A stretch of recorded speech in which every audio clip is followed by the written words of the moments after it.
Hello there, welcome to another episode tutorial of how to smooth your 3D printed DIY kit and get it all smooth and paint it. And guess what? Guess what this episode is? It's the painting episode. We're gonna paint it! Woo! Let's go, let's just get to it. I know you want me to just get on with it. Let's go! Okay, exactly how we sprayed the grey primer, we're gonna spray the matte black. Now you can use gloss black, but personally I hate using gloss paint because it's really hard to use and get right, and it takes forever to dry, and I always pick it up too early, and I'm like, this is just annoying. So my mate Astro was taught me, just use matte black, and I use High Coat, and no, I am not sponsored by them, but I pretty much use all High Coat products and some Montana for colours. Spray it with matte black, and then with gloss lacquer, and then you get gloss black. Bing! It's so much easier to do. Why are we spraying it black and then lacquering it if it's going to be silver? Well, there's a few theories on this, and I've done many experiments, and the only thing that works best, it's not the only thing, it gives a different shade of chrome depending on what base colour you use. So you can keep it grey and just gloss lacquer it and paint it chrome if you want to, but it will be a different shade of chrome. If you spray it white and then gloss lacquer it and then chrome, it will be a different shade of chrome. Personally, I think the best result is black and then gloss lacquer and then chrome. And in order to get, there's different types of chrome paint. Some is absolute crap and some is absolutely amazing, and it's therefore really expensive. With Django, he's shiny silver chrome, but he's not like Mandalorian Beskar chrome. He's more like a dulled aluminium chrome. So I have the perfect paint to do that. I'm going to show you in a second, and it requires a black base coat and then gloss lacquer. So we're going to do that. Basically painting exactly the same way as we did the primer, and at this stage it's even more important to make sure you have a clean surface and there's no dust is going to settle on it. So let's just tidy up before we do anything. Bish bash bosh. Oh my god, look at it, look at it. There's a fairly clean surface to spray onto, and I've got a backboard here just to protect all my tools and stuff. You can also, you can build like a box, like a little spray booth if you wanted to.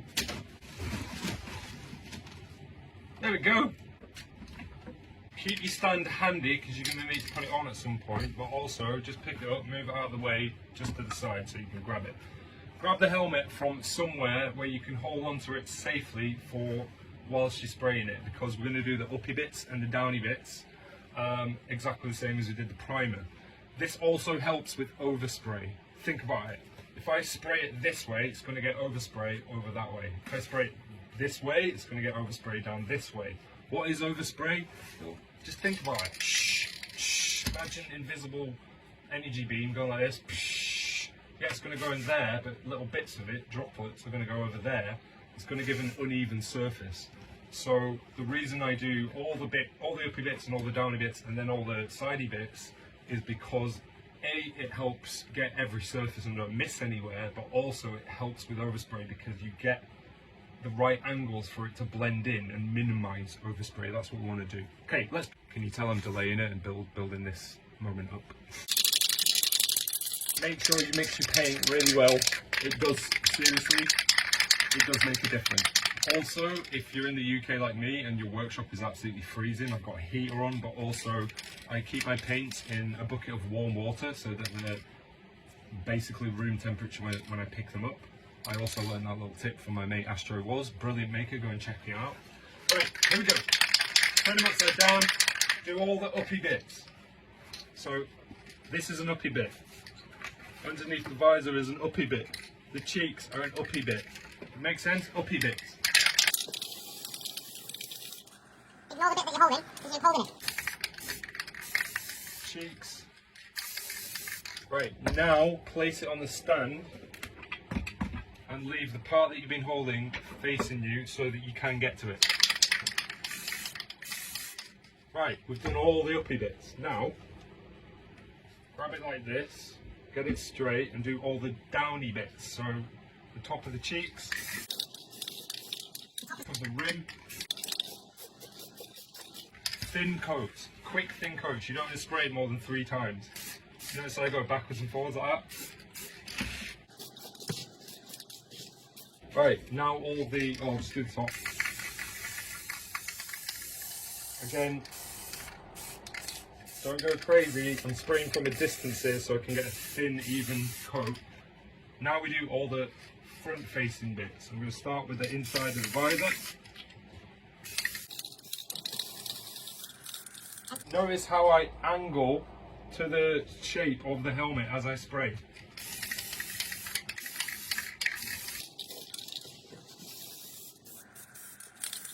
Then turn it around. Look, this tiny little rim here on the back of the ear is a facey bit, and it wasn't facing before. Now it is. So don't forget it. And I spray about a width of about that much, about 2 inches all the way up, and just keep rotating it.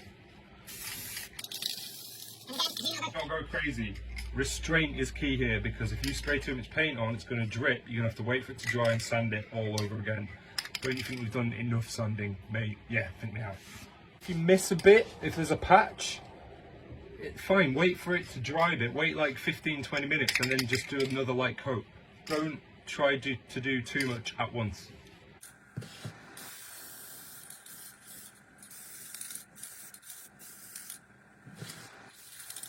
And again, we're going to put chrome on top of it, so it doesn't have to be absolutely perfect, but get as much on as you can.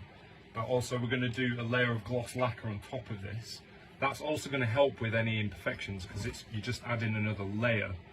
You know, if there is like a slight dip in our helmet, we've got a layer of black paint on, but then if that's a dip, imagine a microscopic image, and then we put a couple of layers of lacquer on, it's going to help fill in those imperfections, get a bit higher. So that's going to help with the smoothing as well, but it's also going to help with the luminosity. I'm going to let him dry for a couple of hours, might even leave it overnight, just to be sure, because it is cold here. I might even take it in my house, like in my conservatory, so it can dry at room temperature rather than freezing cold, because the temperature massively affects paint, trust me. Hello there, mate. I'm done in today. I'm just sitting on my beanbag because I'm cool. I hope you enjoyed that one. We actually finally got to paint the helmet. Oh my god, who would have thought it'd have been so simple?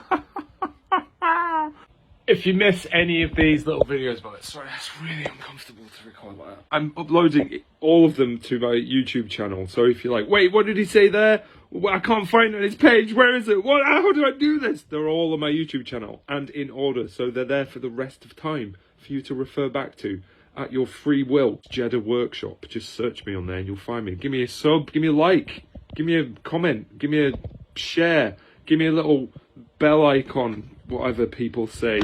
Give me everything. Give me all you got. I hope these videos are genuinely helping you to just like come across little things, little tips, little tricks, little problems, and how to solve them easily and efficiently. Obviously, making your own helmet takes time and it takes work. But as I say in all these videos, that's the fun of it. It may not seem like fun to you, like some dude just slaving away in his garage playing with helmets. But don't knock it till you try it, mate. That's all I say. Do not knock it till you try it. Yeah, if you want a kit, you know where they are.